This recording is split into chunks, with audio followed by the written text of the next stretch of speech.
안녕하십니까. 성기영의 경제쇼 성기영 아나운서를 대신해서 진행을 맡은 아나운서 김기만입니다.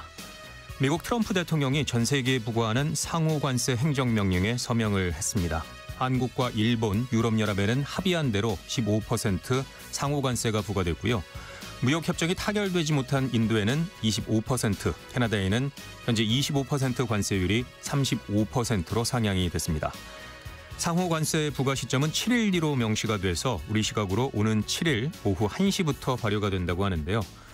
이런 가운데 베센트 미 재무장관이 한국의 많은 무역 장벽을 허물었다며 협상 뒷얘기를 전했다고 하죠. 잠시 후 한미 무역협상의 실익과 우리 경제에 남은 과제 자세히 짚어보겠습니다. 요즘 퇴직연금을 확정급여형, 즉 DB형에서 확정기여형, DC형으로 갈아타는 직장인들이 늘어나고 있다고 합니다. 이렇다 보니 전체 퇴직연금 적립금에서 DB형 적립금이 차지하는 비중이 처음으로 50% 이하로 떨어졌는데요.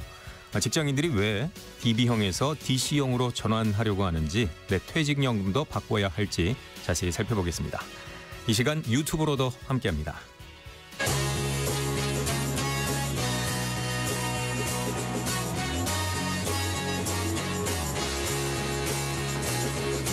경제 시야를 넓혀드립니다. 투자의 지름길을 안내합니다. 돈 되는 정보를 발견하는 시간. KBS 1라디오 경제쇼. 먼저 오늘의 경제 뉴스 살펴보겠습니다. 경제 뉴스 브리핑 손석우 경제평론가와 함께합니다. 어서 오십시오. 예, 안녕하십니까. 오늘 국내 증시가 급락했죠? 네, 정말 많이 빠졌습니다. 네, 근래 들어 아마 가장 큰 낙폭이지 않을까 싶어요. 종가부터 말씀드리면요. 코스피 유가증권 시장 오늘 3.88%, 126포인트가 한 번에 빠졌습니다. 그래서 3,300선까지 가까이 갔었는데 단번에 3,100선 초반까지 밀려났습니다. 코스닥이 낙폭이 더 컸습니다. 4.03%, 32포인트가 빠지면서 800선이 붕괴됐고요. 772.79로 거래를 마쳤습니다. 네. 오늘 외국인과 기관이 동반 매도에 나섰는데 특히 외국인의 이 팔자세가 매우 거셌습니다. 현물에서는 기관이 1조 원 넘게 팔았는데 현물과 선물을 합치면 외국인이 또 1조 원 넘게 육박하는 매도 폭탄을 시장에 던졌습니다. 장중에는 이게 낙폭이 계속 커지면서 한때는 또 일단 이렇게 급락세에 나타나는 게 주식을 무조건 던지고 보는, 일단 던지고 보자, 투매 조짐 이런 것들이, 이런 현상까지도 일부 나타나기도 했습니다. 시총 상위주들 모두 오늘 다 파란불 켰고요. 업종 구분 없이 줄줄이 다 빠졌습니다.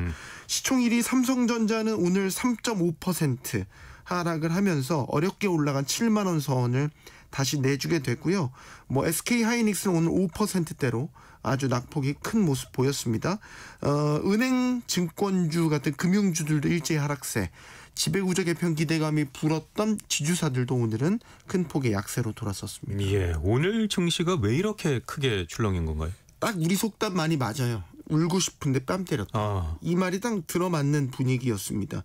증시가 사실 이재명 정부가 출범한 이후에 사실 빠르게 상승세를 곡선을 그렸거든요. 최근에는 연고점을 계속해서 경신했었죠. 그리고 이렇게 빨리 오르면 단기 급등에 따른 조정 분위기도 나타나요. 이건 어떻게 보면 건전한 조정인데 이런 찰나에 지금 관세 이슈 나왔고요. 여기에다가 세제 개편까지 동시에 터져 나오면서 투자자들이 주식을 던지기 시작한 겁니다.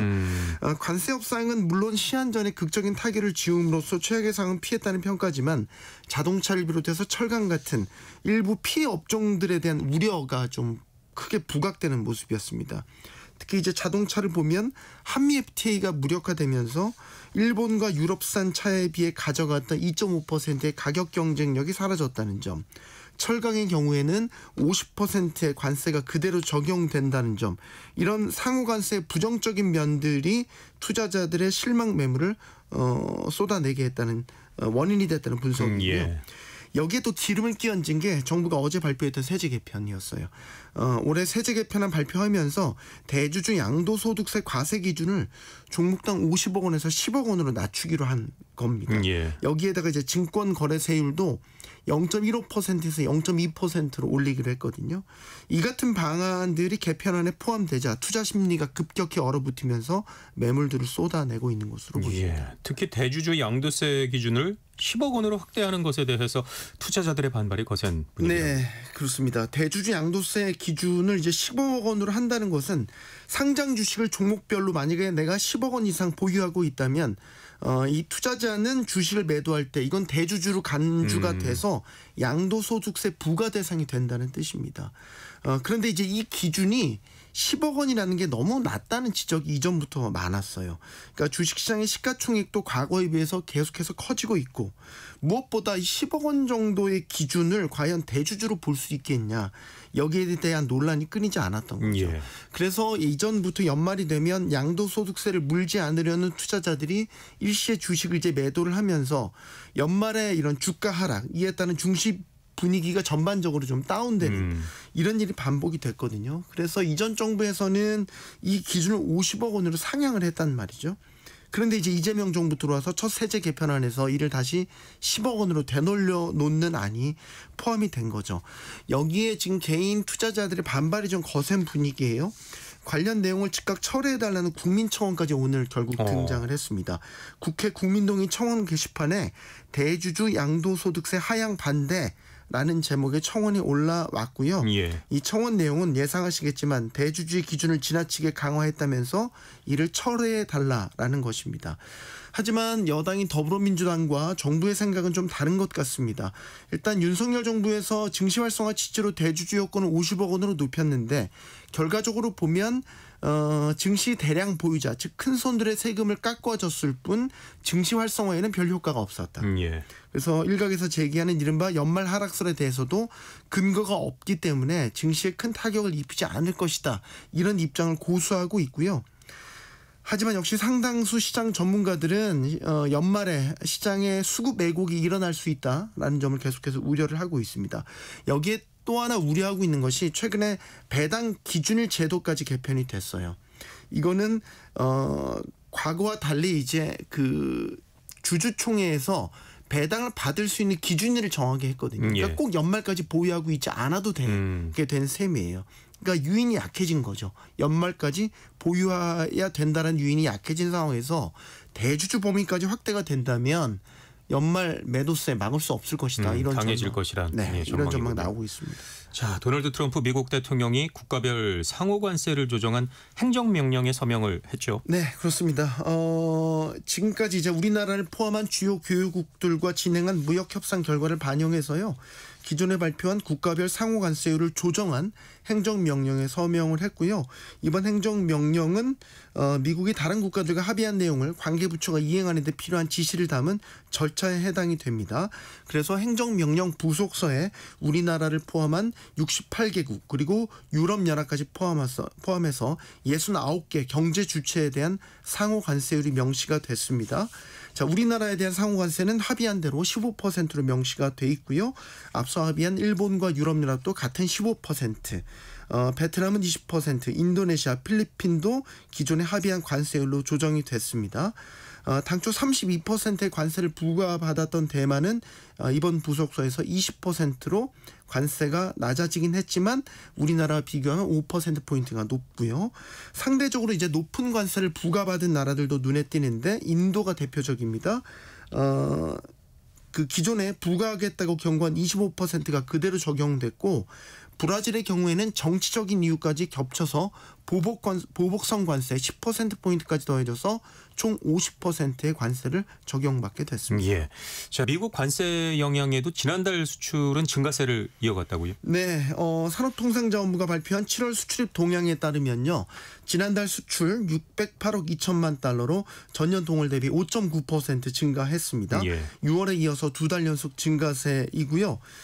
미국의 상호관세 시행을 앞두고 또 자동차 같은 일부 품목별 관세가 적용된 가운데 그나마 수출이 선방을 해주고 있어서 이거는 상당히 좋은 신호로 해석이 됩니다. 지난달 수출을 견인한 것은 반도체였습니다. 7월 반도체 수출 작년 대비 31%나 증가하면서 역대 7월 최대 실적을 기록했습니다. HBM 같은 고부가가치 제품의 수출 증가, 또 단가 회복 등에 힘입은 결과로 보이고요. 반도체가 전체 수출에서 차지하는 비중은 24.2%로 4분의 1에 육박하게 됐습니다. 예.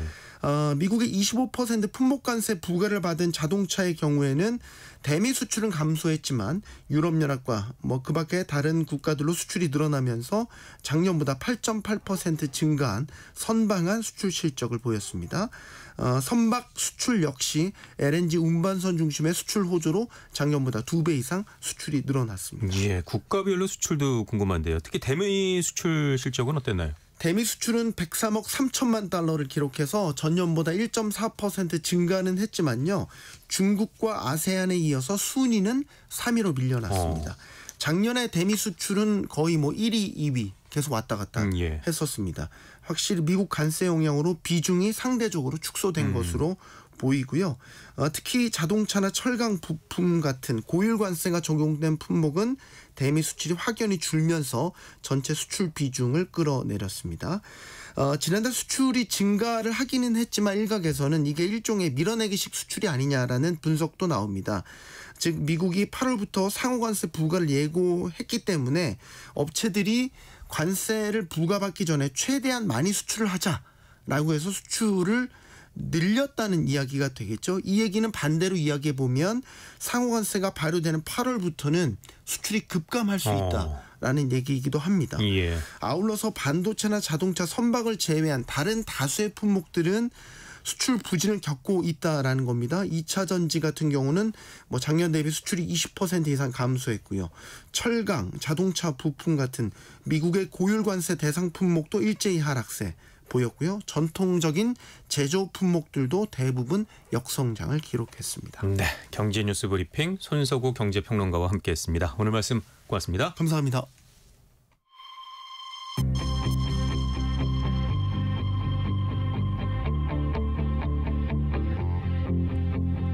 경제 전문가의 원포인트 레슨. 꼭 알아야 할 정보와 이슈를 알기 쉽게 풀어드립니다.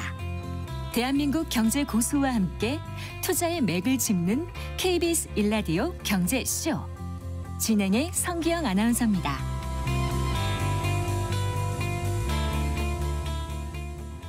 한미 관세 협상이 미국의 상호 관세 발효를 하루 앞두고 전격 타결이 됐습니다. 마스가라는 조선업 협력 구상을 지렛대 삼은 것이 주요했다는 분석이 나오고 있는데요. 이번에 합의된 15% 상호관세는 트럼프 대통령이 전 세계에 부과하는 상호관세 행정명령에 서명을 함으로써 우리 시각으로 오는 7일 오후 1시부터 발효가 된다고 합니다. 자, 한미 관세 협상의 실익과 우리 경제에 미칠 영향에 대해서 자세히 짚어보겠습니다. 주원 현대경제연구원 경제연구실장 함께하겠습니다. 어서 오십시오. 안녕하십니까. 자, 이번 주 한미 무역협상 타결을 두고 내내 마음을 졸였습니다. 결국 관세 발효 시간을 하루 앞두고 타결이 됐는데요. 시간에 많이 쫓기다 보니까 양보를 많이 한 것이 아닌가 싶기도 한데요. 그래도 미국의 관세 발효 시한 내에 타결한 것은 다행일까요? 한미 무역협상 결과 어떻게 평가를 하시는지요? 이제 관세 발효 시한 지나서 얼마 안 지나서 만약에 타결이 돼도 큰 영향은 없었지 싶은데 근데 시간에 쫓긴 것 같진 않아요. 제가 보기에는. 예. 마지막에 이제 농산물, 쌀과 쇠고기하고 그다음에 우리가 미국에 가는 투자 갖고 좀 조율이 됐던 것 같지. 예. 15% 저희가 이제 관세율을 받았잖아요. 그건 어떻게 보면은 최저 세율인 것 같아요. 영국이 10%가 있지만 영국은 사실 좀 성격이 틀리죠. 미국은 영국에 대해서 오히려 무역 흑자를 내고 있으니까. 예. 그래서 관세율 자체로 보면 기존에 이제 트럼프가 유럽, 일본, 한국을 한 그룹으로 묶어서 한 15% 정도로 이미 결정을 해놓고 나머지 부분에 대해서 좀 막판에 논의가 좀 있었던 걸로 저는 개인적으로 생각을 합니다. 성공을 했다고 보시는군요. 예, 그렇습니다. 예. 사실 우리나라 입장에서는 조금 조급한 느낌이 들었던 것이 지난주부터 갑작스럽게 일본에 이어서 EU까지 연이어서 15%로 상호 관세율 인하에 합의를 했고요. 이어서 또 트럼프 대통령이 시한 연장은 없다고 압박에 나섰기 때문인데요. 경제 규모나 각국 상황은 다르지만 일본과 EU 그리고 우리나라 관세 협상 결과를 봤을 때 가장 실익을 얻은 나라는 어디라고 보고 계신가요? 일단은 이제 15%는 관세율이 똑같잖아요. 일본 그다음에 우리나라 이유가 똑같은데 그리고 농산물도 좀 뭐 비슷비슷한 것 같아요. 우리나라가 약간 좀 유리해 보이긴 하지만 우리는 이제 주력 좀 신경을 많이 썼던 게 쌀하고 소고기인데 그걸 막아냈으니까. 그런데 이제 그 대미 투자 규모에서 이게 규모 자체는 저희가 제일 작죠. 우리가 한국이 3,500억 달러고 네. 일본은 5,500억 달러고 유럽은 이제 6,000억 달러인데 근데 이게 GDP로 비중을 계산하면 유럽이 상당히 좀 실익이 컸다고 생각이 돼요. 그래서 어떤 그 대미 투자 요 부분이 사실 좀 관건이긴 한데 가장 실익을 얻은 나라는 저는 유럽이지 않을까 그렇게 생각합니다. 예. 구체적으로 한미 무역 협상 내용을 짚어보면요. 경쟁국인 일본과 EU와 함께 관세를 15%를 적용받으면서 최소한의 방어는 했다는 평인데요. 좀 아쉬운 건 그래도 우리나라는 지금까지 미국과 FTA를 체결한 국가로서 지금까지는 무관세 원칙이었잖아요. 예. 이제 미국과의 FTA 협정은 그러면 사라졌다고 봐야 되는 건가요? 날라간 거죠. 안타깝지만. 예. 근데 이제 그거를 자꾸 생각하면 그죠. 일본이나 유럽은 사실 미국과 FTA를 안 맺었었기 때문에 자동차만 놓고 보면 이전에 2.5% 관세가 적용이 됐었는데 예. MC님께서 말씀하신 것처럼 우리는 0%였거든요. 그죠. 그럼 걔네들은 12.5만 올라갔는데 우리는 15가 올라가잖아요. 되게 손해를 많이 보는 것 같지만 그렇게 따지면 한도 끝도 없고요. 그래서 동일하게 15%를 받았잖아요. 자동차는. 그 정도로 만족을 해야 될 것 같습니다. 예, 다시 이제 시작을 하는 느낌으로 출발을 해야겠군요. 자, 말씀하신 것처럼 무엇보다 자동차 관세의 15%가 부과가 되면서 국내 자동차 업계의 우려가 커지고 있는데요. 미국 수출 비중에 큰 자동차 산업에 미칠 영향 어느 정도나 될까요? 일각에서는 이제 2.5%포인트 차이잖아요. 명목으로는 15% 똑같지만 우리는 이제 2.5%포인트의 더 비용 절감을 해야 되는 부분이라서 그렇게 되면은 우리 자동차 기업들이 상당히 좀 미국 시장에서 고전하지 않겠냐. 일단은 미국 자동차 시장을 보면 이제 미국 기업들이 뭐 포드라든가 GM이라든가 이렇게 마켓 쉐어가 한 40, 50 그 정도 그 정도 되는 것 같고 나머지 한 뭐 절반 이상을 가지고 유럽하고 우리나라하고 일본하고 이제 경쟁을 하는데 거기서 이제 어려워지는 게 뭐냐면 유럽은 한 10% 정도 점유율이 그리고 일본이 37%거든요. 예. 우리나라도 한 10% 정도. 예. 그럼 이제 우리나라 10% 정도인데 이게 뭐 9% 8% 내려가는 게 아니냐. 근데 그 우리나라 자동차 시장도 가만히 보면 특정 A 브랜드를 선호하시는 분이 B 브랜드나 C 브랜드로 잘 안 옮겨가질 않죠. 그렇죠. 예. 충성도가 높은 편이죠. 그런 걸 생각하시면 되고 그리고 그 미국 수입차 시장에서 유럽차 시장이 따로 있고 일본차 시장이 따로 있고 우리 현대기아차 시장이 따로 있습니다. 뭐 우리 현대기아 어떤 차종을 보면 프리미엄급도 있지만 사실 가격대별로 보면 우리가 좀 낮은 편이거든요. 그러니까 어떻게 보면은 그 소득 계층별로 그 시장이 공고히 있어서 2.5%포인트였던 그게 만약에 움직인다고 하더라도 가격이 저는 개인적으로 마켓 쉐어에는 크게 영향은 없을 거다라는 생각은 됩니다. 2.5%포인트 정도는 충분히 극복할 수 있다고 보시는군요. 지난 7월엔 당장 자동차 관세가 25%가 적용이 됐었죠. 네. 자동차 수출이 좀 부진했죠. 예, 계속 부진하고 있죠. 네, 오늘 이제 수출 통계도 보면 사실 미국 쪽으로 자동차 수출이 좀 부진한 모습을 보이고 있는데, 이걸 우리가 좀 생각을 해봐야 되는 게 우리 전체 자동차 수출로는 플러스가 나고 있거든요. 그러니까 우리 자동차 기업들이 두 가지 방향으로 지금 대응을 하고 있는데, 일단 관세 때문에 좀 부진하니까 미국이나 인도 이런 쪽으로 수출을 선을 다변화하고 있어요. 그쪽으로는 수출이 엄청나게 늘었거든요. 또 하나는 미국에 생산 공장이 있습니다. 현대기아가. 그쪽 현지 생산 비중을 높이는 거죠. 그쪽은 관세를 안 매기니까. 그래서 단순히 우리나라에서 미국으로 가는 자동차 수출이 감소했다는 것 자체만으로 아주 우리 자동차 산업에 큰 타격이다. 이렇게 말하기는 어려운 측면이 전체를 있습니다. 평가할 수는 없는 부분이군요. 예, 그렇습니다. 자, 또 가장 이목이 집중되는 것이 총 3,500억 달러 규모의 펀드 부분인데요. 자, 우리나라가 3,500억 달러의 대미 투자를 위해서 조성한 운영한다는 이 펀드의 내용 구체적으로 어떻게 되어 있는 건가요? 일본은 이제 5,500억 달러하고 거의 내용이 비슷하고요. 예. 그러니까 정부의 자금이 들어가는 건 아닌 것 같아요. 기업들의 일부 들어갈 수 자금이죠. 있지만 예, 예. 기업들이 뭐 예를 들어 삼성전자 같은 경우는 지금 한 3,400억 달러 2030년까지 파운드리 공장을 짓는데 이미 계획을 밝혔잖아요. 예. 근데 그런 것들을 다 모으고 그다음에 좀 모자라는 부분은 뭐 민간의 펀드를 해서 이제 미국에 투자를 하는데 대신 정부가 이제 보증을 해준다는 거죠.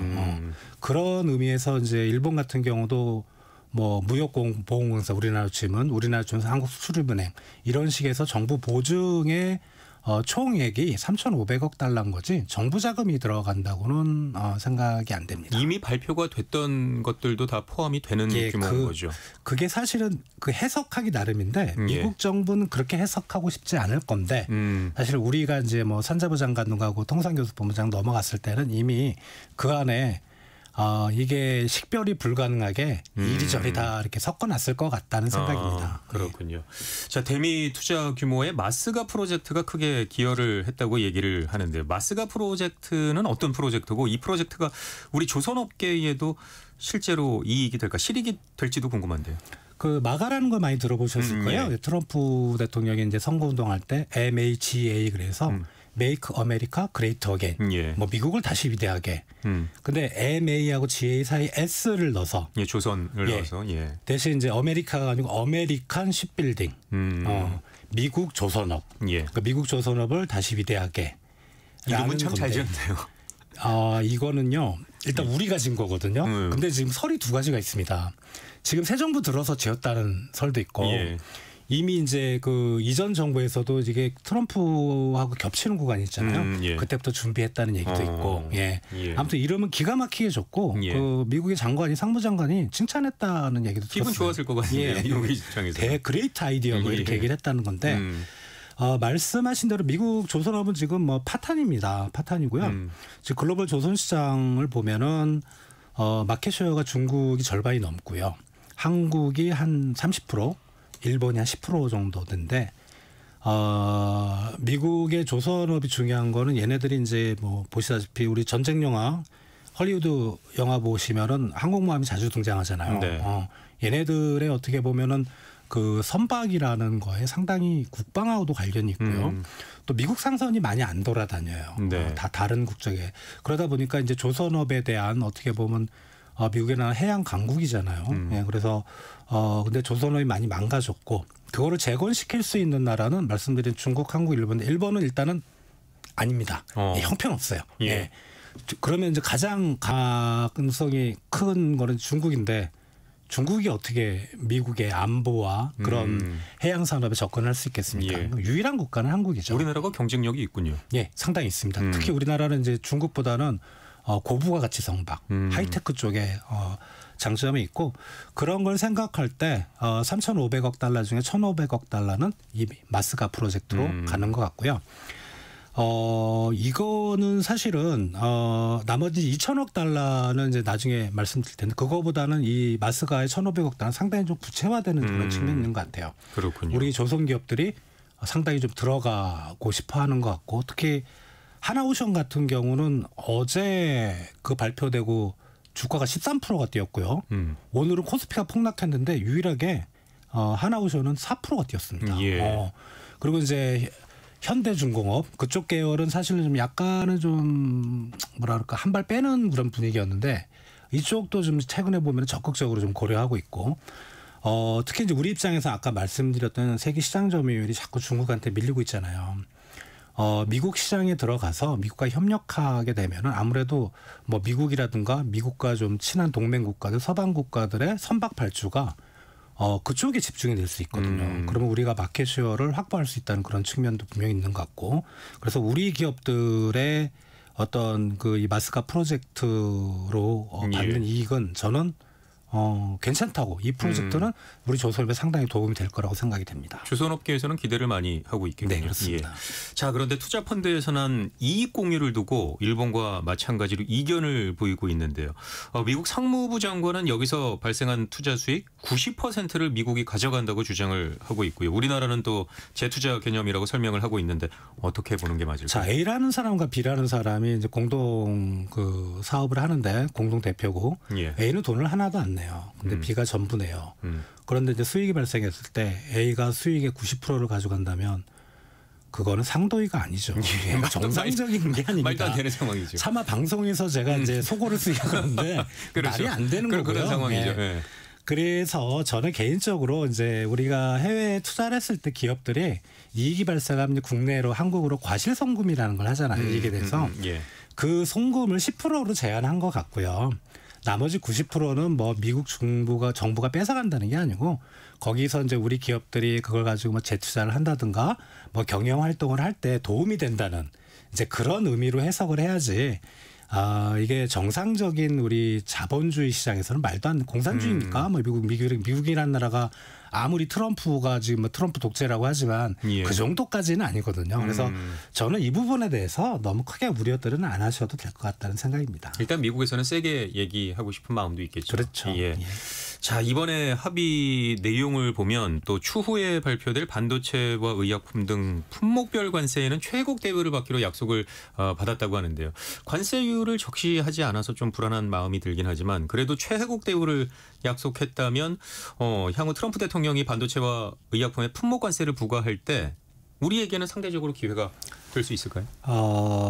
일단 의약품도 비슷한데 반도체도 지금 미국에 수출하는 국가는 제한적입니다. 몇 나라 안 돼요. 예를 들어 대만, 뭐 중국도 많이 가긴 하는데 중국은 좀 범용 반도체, 우리가 좀 경쟁보다 우리나라 뭐 그 정도거든요. 예. 최애국대를 그 대만이랑 한국이랑 똑같이 해주면 의미가 없죠. 예, 그러니까 그런 겁니다. 그 정확한 표현을 빌리자면은 반도체나 의약품 쪽에서 한국이 다른 나라에 비해 불리하게 하지는 않겠다는 거지 우리나라만 관세율을 뚝 떨어뜨리겠다는 말은 거기 전혀 없습니다. 단독 1등이 아니라 공동 1등이 될 수 있다. 예, 뭐 공동 1등이 2개 국가가 1등이 될 수 있고 뭐 10개 국가도 1등이 될 수 있고 예, 그런 거지. 다만 이제 중국에 대해서는 약간 좀 관세를 높일 것 같아요. 그 정도이기 때문에 뭐 이것 때문에 우리가 크게 이득을 보고 그럴 것 같지는 않다는 생각입니다. 그렇군요. 자, 이번 한미 관세 협상에서 미국의 압박에도 소고기 30개월령 이상 수입 제한과 쌀 시장을 지켜냈는데요. 미국이 추가 요구를 할 가능성은 없을까요? 트럼프 대통령은 농산물 시장에서 완전 개방이라는 표현을 썼는데 우리 쌀하고 소고기는 개방이 막았잖아요. 그 완전 개방은 아니죠. 아닌데 트럼프가 그렇게 얘기한 건 정치적인 수사. 예. 그리고 트럼프 우리 이제 쭉 봐왔지만 그죠? 뭐랄까 허풍이 좀 심하잖아요. 그렇죠. 그러니까 미국 국민들한테 예. 그런 거고. 그리고 이제 이거는 그 장관들하고 미국 관련된 장관들하고 우리가 합의한 내용을 발표한 거기 때문에 여기에 대해서 뭐라고 할 것 같지는 않고 다만 그 이번에 관세 협상이 있기 전에 저는 개인적으로 소고기나 쌀 중에 하나는 내줄 줄 알았어요. 예, 그러니까 다른 나라들도 예를 들어 일본 같은 경우도 미국산 쌀을 더 많이 수입을 해야 되잖아요. 그래서 그럴 줄 알았는데 참 잘 방어를 한 것 같고 다만 대신 우리가 뭔가를 줬겠죠. 예, 그게 저는 개인적으로 말씀 안 하셨지만은 우리 그 3,500억 달러는 투자고 1,000억 달러의 에너지 구매가 있거든요. 예, LNG. 예. 그거하고 이 쌀하고 소고기를 바꾼 게 아닌가 저는 개인적으로 생각이 됩니다. 그렇군요. 자, 이준의 백악관에서 한미 정상회담을 개최할 것이라고 또 밝혔는데요. 그 사이 비관세 장벽 분야나 국방 이슈 또는 환율 등 이번 협상 대상에서는 제외가 됐지만 그 사이에 협상 테이블에 올라올 가능성은 없을지 또 우려도 되거든요. 비관세 장벽은 사실 트럼프 입장에서는 그렇게 거기를 해준다고 그렇게 가시적인 성과는 아니거든요. 그러니까 왜냐하면 관세나 뭐 투자나 이런 거 숫자로 딱딱딱 나오는데 비관세 장벽이라는 거 예를 들어 뭐 우리 온풀법이라든가 구글이 우리 정밀 지도 데이터를 원한다는 거 예. 그럼 그 미국 기업들한테 좋은 거지. 미국 국민들은 뭐 그걸 보면서 CNN에서 이제 그렇게 비관세 장벽 우리가 한번 해줬다 그러면 그게 뭐 나하고 무슨 상관 이렇게 할 것 같거든요. 그러니까 미국 기업도 우리나라 기업도 마찬가지로 투표권은 없습니다. 미국 그렇죠. 국민들이 좋아하는 소식을 트럼프가 원하기 때문에 이거는 뭐 말씀하신 대로 우리 정상회담에서 이슈가 될 수는 있지만 너무 좀 마이크로한 부분인 것 같고 지금 가능성이 높은 거는 이제 환율이 좀 뭐 불안하긴 한데 이것도 대통령끼리 만나는 자리에서 트럼프가 굳이 그런 얘기까지 할까라는, 물론 우리 재무장관이나 우리 기재부 장관, 구윤철 장관이 만난 자리는 모르겠으나 근데 국방비는 좀 얘기를 할 수도 있어요. 그러니까 그 일본도 사실 이번에 이제 15% 관세 협상을 하는데 최종 왔을 때 국방비에 대해서 단단히 각오를 하고 준비를 하고 갔다고 하는데 예. 미국 측에서 얘기를 안 꺼냈다는 거거든요. 이 말은 뭐냐면 이런 걸 생각해 볼 수가 있어요. 우리 또 얘기를 안 했는데 국방비까지 묶어서 관세 협상을 했을 때 미국의 입장에서 자, 국방비는 미국이 더 많이 뜯어내는 거죠. 예. 그죠? 그럼 관세 쪽에서는 미국이 양보를 해야 된단 말이에요. 이게 같이 묶으면은 뭐 이게 방향은 틀린데 종합소득 관세가 돼버리는 거고 미국 입장에서 이걸 분리하고 싶은 거예요. 오히려 나중에 얘기하는 그렇죠. 게 유리하다라고. 그러니까 국방비는 반드시 이번에 한미 정상회담에 뭐 의제가 안 되더라도 추후에 분명히 미국이 이거를 의제로 올릴 가능성이 있다고 생각이 됩니다. 예. 자, 이제 한미 관세 협상이 8월 7일부터 발효가 된다고 하는데요. 가장 궁금한 것은 이번에 타결된 상호 관세로 인해서 우리 경제에는 어떤 영향을 미치게 될까요? 정확히 미국 이제 워싱턴 시각으로 8월 7일 오후가 아니고 이제 그 0시 1분부터 발효가 되거든요. 예, 근데 지금 사실 보면 우리가 한미 FTA의 0%에서 15% 올라간 거를 정말 슬퍼해야 될지, 기존에 우리한테 매겨졌던 25에서 15로 내려간 걸로 기뻐해야 될지 모르겠으나, 다른 경쟁국과 비교해 볼 때 경쟁국이라 하면 유럽이나 일본에 비해서 크게 불리하지 않고, 또 경쟁국이라 하면 저희가 이제 가장 신경 써야 되는 경쟁국 미국 시장에서 중국이거든요. 예. 네. 중국은 분명히 우리보다 관세율이 높을 겁니다. 그래서 오히려 그런저런 뭐 마이너스 효과, 플러스 효과를 생각하면 저는 좀 중립적이다. 이번 관세 협상 결과 자체로 한국 경제가 뭐 심하게 타격을 받거나 뭐 반대로 얘기하면 엄청나게 좋아지거나 그럴 것 같지는 않다는 생각이고, 오늘 주가 빠진 거는 개인적으로는 이제 그 조세 개편안 그 영향이 컸던 것 같고, 어제 주가는 좀 빠졌지만 되게 약보합이 있잖아요. 예, 맞아요. 그래서 주식시장이 그거를 제대로 표현을 해주고 있는 것 같아요. 관세 협상 결과는 한국 경제에는 큰 영향은 없을 거다, 이렇게 생각을 하고 있는 것 같습니다. 자, 지금부터 실무 협상단에서는 더 치열한 협의가 이루어질 텐데요. 우리 경제 또 우리 기업을 위해서 협의 과정에서 그리고 마지막 정상회담까지 2주 동안 무엇을 해야 한다고 보시는지 마지막으로 조언 짧게 부탁을 드리겠습니다. 일단은 우리 이제 자동차 대기업들, 뭐 반도체 대기업들을 우리가 항상 주목을 하는데, 사실 상호관세 10%는 그런 대기업의 수출 제품이 문제가 아니고 우리 중소 중견 기업들, 미국으로 수출하는 기업들이 상당히 어렵습니다. 근데 그 대기업들은 그걸 어떻게 좀 커버할 수가 있지만 중소 중견 기업들은 여력이 없거든요. 그래서 요번에 이제 그 법인세율 과표 구간을 1%포인트 인상했잖아요. 중소 중견 기업들이 많이 들어간 그 과세 표준이 좀 작은 쪽은 좀 당분간 좀 시행을 유보를 해줬으면 좋겠다. 상당히 어렵기 때문에. 그리고 마지막으로 한미 정상회담에 혹시나 이게 안미 경중이라는 이슈를 들고 나올 수가 있거든요. 안보는 미국, 경제는 중국. 한국 보고 양다리 걸치지 마라. 그랬을 때 우리가 과연, 미국이 요구하는 게 중국하고의 경제 관계를 이제 끊어라. 이렇게 했을 때 우리가 과연 우리 정부가 어떤 대답을 내놓을 수 있을지, 저는 그게 상당히 좀 곤혹스러울 수도 있다는 생각이 들어서 준비를 철저히 해야겠군요. 준비를 전략적으로 그리고 논리적으로 잘 철저히 해야 될 거로 생각이 듭니다. 네, 경제 핫 이슈 주원 현대경제연구원 경제연구실장과 함께했습니다. 오늘 말씀 고맙습니다. 감사합니다.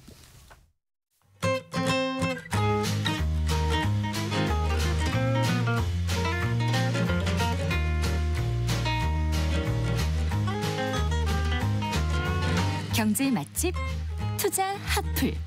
지금은 돈 벌기 딱 좋은 시간. KBS 1라디오 경제쇼.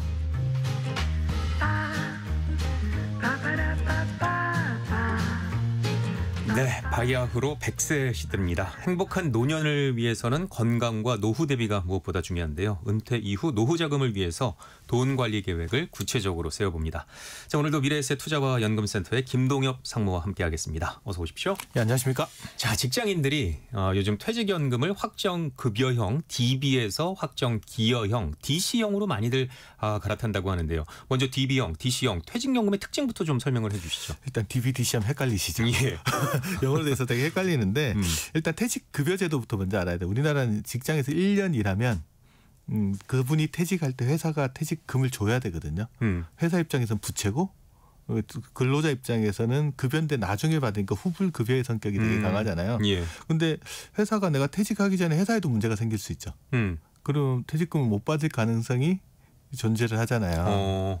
그걸 이제 못 받게 되면 후불급여니까 내 급여인데 못 받는 상황이 발생할 수 있으니까 이건 문제가 있다. 그러면 이 돈을 회사 내부에 보관하지 말고 회사 바깥에 보관하면 회사가 문제가 생기더라도 그 돈을 받을 수 있죠. 그래서 예. 회사 바깥에 보관하면서 나중에 연금으로 받을 수 있게끔 해놓은 제도가 퇴직연금 제도입니다. 예. 그럼 근로자 입장에서 수급금이 받을 수 있는 권리가 어느 정도 보장이 되잖아요. 근데 또 문제가 생기는 게 회사 바깥에 보관한 돈을 누가 운영을 하냐 이런 문제가 생기잖아요. 그래서 확정급여형이라고 하는 DB형은 그냥 회사가 그 돈 바깥에 맡겨놓은 돈을 회사가 직접 운영하고 이익이 나면 회사가 갖고 손해를 보더라도 회사가 손해를 보는 겁니다. 원금은 근로자. 네, 그리고 것이고요. 이제 나중에 정해진 룰에 따라서 그냥 퇴직금을 주게 돼 있는 게 확정급여형. 근로자 입장에서 운영에 대한 책임도 안 져도 되고 뭐 운영에 크게 신경 안 써도 되는 예. 제도인데 이게 DB형, 확정급여형이라고 보시면 되고요.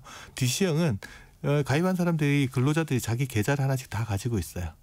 그러면 1년 일하면 한 달치 급여를 회사가 거기다가 넣어줍니다. 예. 그럼 그 돈을 어디에 투자할지는 근로자가 직접 선택을 하는 겁니다. 뭐 요즘은 ETF 좋아하시는 분 ETF 투자하기도 예. 하고 뭐 예금에 넣으실 분은 예금에 넣기도 하고 이렇게 해서 운용을 스스로 하고 퇴직하는 시점에 회사가 넣어준 돈도 있고 늘어난 수익도 있을 거 아니에요. 그걸 합쳐서 퇴직급여로 받아가는 게 DC형 제도입니다. 예. 그래서 확정 기여형, 그러니까 회사가 넣어주는 돈은 딱 정해져 있지만 운용해서 이제 수익 나는 것까지 합쳐서 퇴직금으로 받아가는 게 DC형 제도다. 근데 어려우니까 이렇게 이해하시면 돼요. DB형은 그냥 회사 운용형, DC형은 근로자 운용형 이렇게 기억하시면 그렇군요. 됩니다. 퇴직연금 도입 초기에는 DC형보다 DB형 퇴직연금을 도입하는 기업들이 많았다고 하는데요.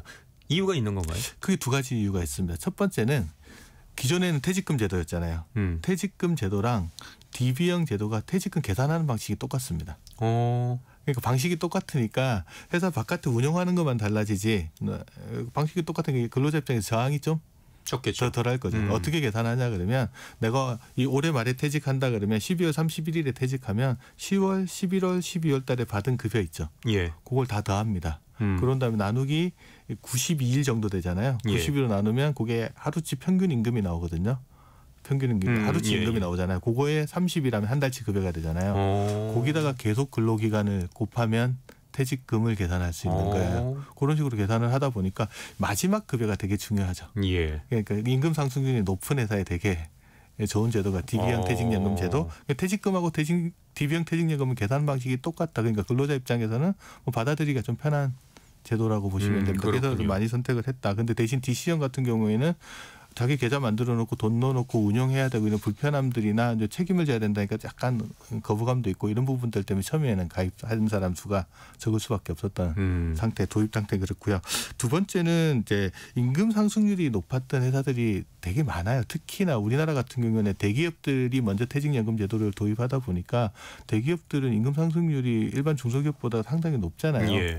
그러니까 그런 기업 입장에서는 임금 상승률이 높으면 마지막 급여가 많아질 거고 마지막 급여가 많아지면 퇴직금 많이 받는 구조잖아요. 그럼 이걸 내가 DC형으로 갔을 때는 직접 내가 운영해가지고 임금 상승률만큼 수익률 내기가 쉽지가 않거든요. 그러다 보니까 초기 당시에 대기업 중심으로 도입하는 단계에서는 DB형을 가입한 사람들이 되게 많은 거죠. 그런데 대신 뭐 임금 상승률이 떨어지거나 만약에 임금 상승률이 마지막에서 임금 피크를 돌파해서 줄어들거나 이렇게 되면은 DB형 가지고 있으면 퇴직금이 줄어드는 문제가 또 생기니까 그 급여제도 변화랑 또 관련이 있을 것 같습니다. 예. 하지만 최근에는 DB형 점유율이 많이 줄어들고 있다고요? 그렇습니다. 이제 작년 통계를 한번 봤더니 그러니까 퇴직연금 중에 DB형 적립금이 2022년도에는 한 57% 좀 넘었어요. 근데 지난해 기준으로 보면은 49.7%까지 50%가 무너졌거든요. 예. 퇴직연금 제도 도입한 지 20년이 이제 다 돼 가는데 제가 이 업계에 있으면서 DB형 퇴직연금이 50% 밑으로 떨어진 거 처음 보거든요. 그러니까 절반이 무너져 버렸다. 대신 이제 같은 기간 내에 DC형 적립금 비중은 뭐 25.6%에서 27% 정도로 소폭 증가하고요. 예. 개인형 퇴직연금이라고 하는 이제 그 개인들이 가입하는 퇴직연금 제도 비율은 17.2%에서 22.9%까지 또 늘어나서 DB형은 줄고 개인들이 운용하는 DB형하고 IRP의 가입자 수는 늘어나고 적립금 규모는 늘어나는 추세입니다. 예, DB형 퇴직연금 비중이 줄어드는 이유는 뭔가요? 가장 큰 이유는 고령화랑 관련이 있습니다. 예. 퇴직금 가지고 있는 분이 퇴직하시는 거죠. 그럼 DB형 적립해놨던 돈을 찾아갈 거 아니에요. 찾아가면 그 돈을 이제 연금을 받으려면 IRP 계좌로 옮겨가야 되거든요. 예. 그러니까 이제 DB형은 줄고 IRP는 늘어나는 추세를 보이는 게 가장 큰 원인인데, 근데 같은 기간에 DC형 가입자도 똑같이 퇴직은 할 거 아니에요. 예. 그럼 같은 비율로 줄여야 되는데 그렇지 않고 DB형은 전체 비중이 줄어드는데 DC형 그래도 소폭이라도 늘어나는 추세를 보이는 걸 보면 전체적으로 DB형에서 DC형으로 이동하는 비중들이 상당히 좀 최근 들어 많아지고 있다고 판단할 수 있을 것 같습니다. 예. DB형을 도입한 기업이 임금 상승률만큼 수익률을 내지 못하고 있다고요? 왜냐 그러면 임금 상승률은 뭐 그 물가 상승분이나 뭐 직급 상승분이나 이런 거 맞춰서 높아지잖아요. 예. 그런데 임금 상승률만큼 수익을 내야 회사 입장에서는 추가적인 부담이 좀 덜하거든요. 예. 그런데 이 돈을 회사가 어디다 운영하느냐라는 것들을 보면 이거를 대부분이 원리금 보장 상품에 운영을 합니다. 적립금이 한 90%가 이제 정기예금 같은 원리금 보장 상품에 운영되다 보면 정기예금 정도의 수익률이 나올 거잖아요. 지난해 같은 경우에 수익률 같은 게 평균 수익률이 한 4% 정도 됐는데 DC형이나 IRP 같은 경우는 평균 수익률이 5%에서 한 6% 사이 정도 되거든요. 그보다 더 낮습니다. 그런데 4% 정도 수익인데 만약 임금 상승률이 이거보다 높으면 회사 입장에서는 부족한 금액만큼을 더 부담을 해서 맞춰놔야 될 거 아니에요. 예. 그런 부분들이 상당히 늘어날 수 있는 여지가 있습니다. 예. 임금 상승률보다 수익률이 낮게 되면 나중에 근로자에게 지급할 퇴직급여가 부족해질 수도 있는 건가요? 그래서 그대로 두면 부족해질 수 있죠. 예. 그래서 이제 회사에서는 DB형 퇴직연금 도입한 회사에서는 1년에 한 번씩 뭘 하냐 그러면 재정검증이라는 걸 합니다. 바깥에 예치해 놓은 돈이 근로자가 동시에 다 퇴직했을 때 지급할 퇴직급여만큼 되냐. 그게 돼야 바깥에 다 잘 예치해 둔 거잖아요. 근데 이제 뭐 수익률이 덜 나게 되면 임금 상승률이 올라가면 퇴직급여 적립해야 될 돈은 커지는데 수익률이 작게 나면 그 부족해질 수밖에 없죠. 그러면 이제 그거 계산해 가지고 부족한 금액만큼은 더 집어넣으라라고 하는 게 이제 재정 검증. 의무적으로 받아야 하는 1년에. 그러니까 뭐 보통 사업연도 끝나고 나면 6개월 이내에 이제 재정 검증을 실시를 해야 되고 그 이제 결과물이 이제 적립금이 부족한지 아닌지 판단을 할 거 아니에요. 뭐 수익을 잘 내서 적립금이 남으면 추가로 더 안 내도 되지만 모자라면 더 내라고 이제 통지를 하는데 보통 검증 결과 쌓아야 될 금액보다 한 5% 이상 부족하게 되면 이 돈을 다시 채워 넣어야 됩니다. 최소 적립금 대비해서 이제 부족한 게 한 3분의 1 이상 금액들은 그 기간 내에 또 채워 놓도록 하게 돼 있거든요. 만약에 그렇지 않으면 이거를 누구한테 알려주냐 그러면 사업자한테도 알려주지만 근로자한테 그 퇴직급여 주인이잖아요. 근로자 과반 이상 근로자 과반이 소속된 노동조합이 있으면 거기 알려주고요. 그런 노동조합이 없으면 근로자 전원한테 그 내용들을 알려주게끔 됩니다. 그래서 그런 사실들을 알게 되면 우리가 맡겨놓은 퇴직금이 제대로 잘 적립 안 된다는 사실을 이제 근로자가 알게끔 되겠죠. 예. 최소 적립금 비율에 미달한다는 통보를 받은 근로자 입장에서는 많이 불안하겠는데요. 그렇죠. 내 돈이 내가 퇴직을 하게 할 때 자금이 부족할 수도 있다라는 거죠. 내 돈이잖아요. 그렇죠. 최근에 어떤 일이 있었냐 그러면 이제 뭐 어떤 기업 같은 게 재정 상황이 안 좋아지는 경우가 있었어요.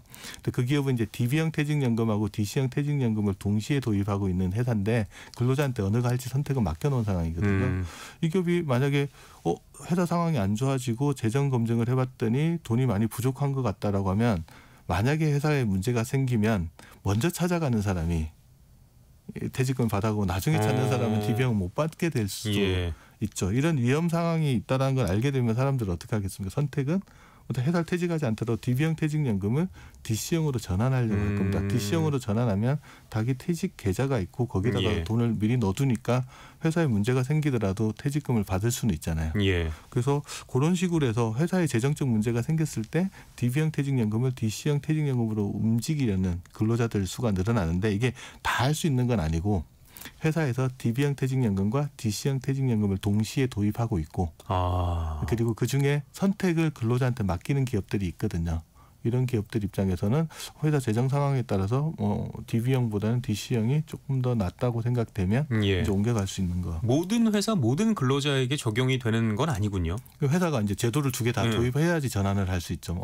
도입이 안 돼 있는 상황에서 DB형 하나만 도입하고 있다 그러면 바꿀 방법은 DC로 갈 수는 없는 거잖아요. 그런 때는 이제 회사가 노동조합이나 과반수에서 근로자 과반의 동의를 통해서 DC형 퇴직연금을 추가로 도입한 다음에 전환하는 제도를 만들 수 있겠죠. 그렇군요. 네. 거액의 성과급을 받은 다음에 DB형에서 DC형으로 전환하는 근로자가 있다고 하던데요. 이게 왜 그러냐 그러면 성과급은 크게 2종류가 있어요. 이제 성과급 중에서는 만약에 고정적 일률적으로 계속 주는 성과급, 매년 일정하게 주는 성과급들은 이거는 평균 임금 계산할 때 포함이 됩니다.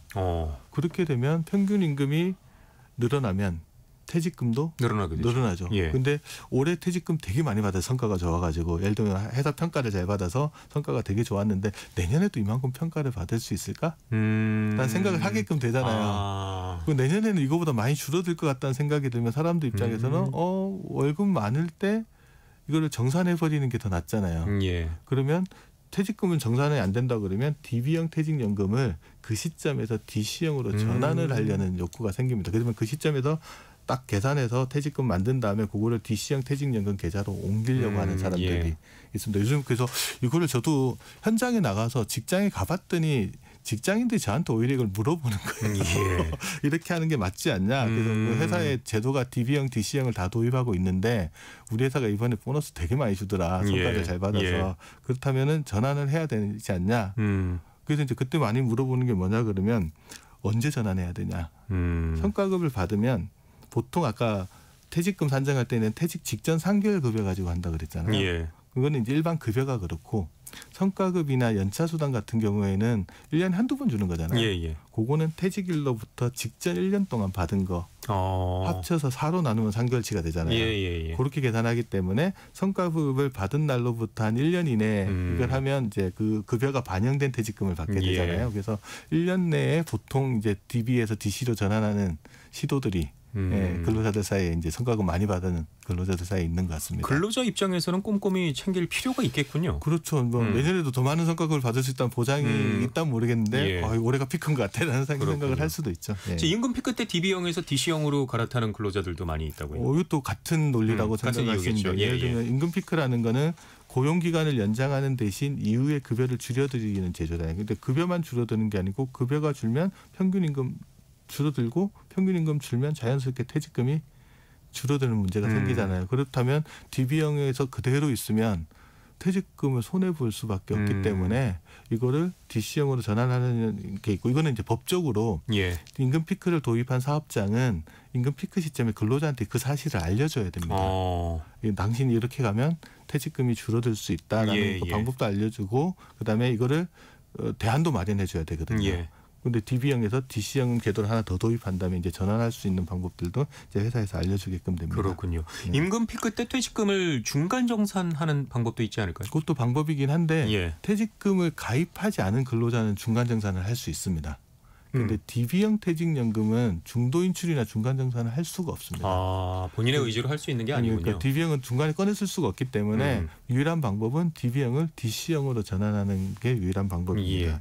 임금 피크가 아니라도 DB형을 DC형으로 전환할 수가 있나요? 그것도 이제 회사가 허용을 해주면 됩니다. 그런데 보통은 이제 임금 피크 시점에 많이 했는데 요즘은 이제 급여 제도가 연봉제도 많고 아니면은 이제 급여가 중간에 잘 안 오르는 사람들이 많잖아요. 그렇다 그러면 임금 피크 상승률이 둔화된 시점에서 DB형을 이제 DC형으로 전환하려는 욕구들이 생겨나는 것 같습니다. 그러면 언제 DB형에서 DC형으로 전환하는 게 제일 좋을까요? 일단 원칙은 자기의 임금 상승률하고 투자 수익률을 좀 따져봐야 됩니다.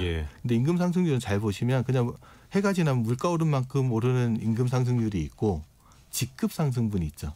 승진할 때마다 올라가는 건데 뭐 처음에 입사하면 사원에서 주임 대리 과장 이렇게 될 때는 직급 상승분 때문에 급여 상승이 높지만 차장 부장급 이상 되면 직급 상승분은 거의 사라지기 때문에 임금 상승이 둔화되는 경우가 많거든요. 그러면 임금 상승률이 꺾이는 시점에서 내가 이거를 직접 내 계좌에 집어넣고 퇴직금을 운영하는 게 낫지 않나. 그런 욕구가 생기시는 분들은 이제 DB에서 이제 DC로 전환하는 분들이 나옵니다. 이것도 마찬가지로 회사가 DB형, DC형 퇴직연금을 2개 다 도입하고 있는 경우에 가능합니다. 저도 월급을 받는 직장인이라서 저는 언제 전환? 그대가 계속 오듯이. 알겠습니다. 네. 자, 오늘 말씀 잘 들었고요. 김동엽 미래에셋 투자와 연금센터 상무와 함께했습니다. 고맙습니다. 네, 감사합니다. 네, 성경의 경제쇼는 여기까지입니다. 저는 아나운서 김기만이었고요. 주말 잘 보내시고요. 저는 다음 주 월요일 오후 4시 5분에 다시 인사드리겠습니다. 함께해 주신 여러분 고맙습니다.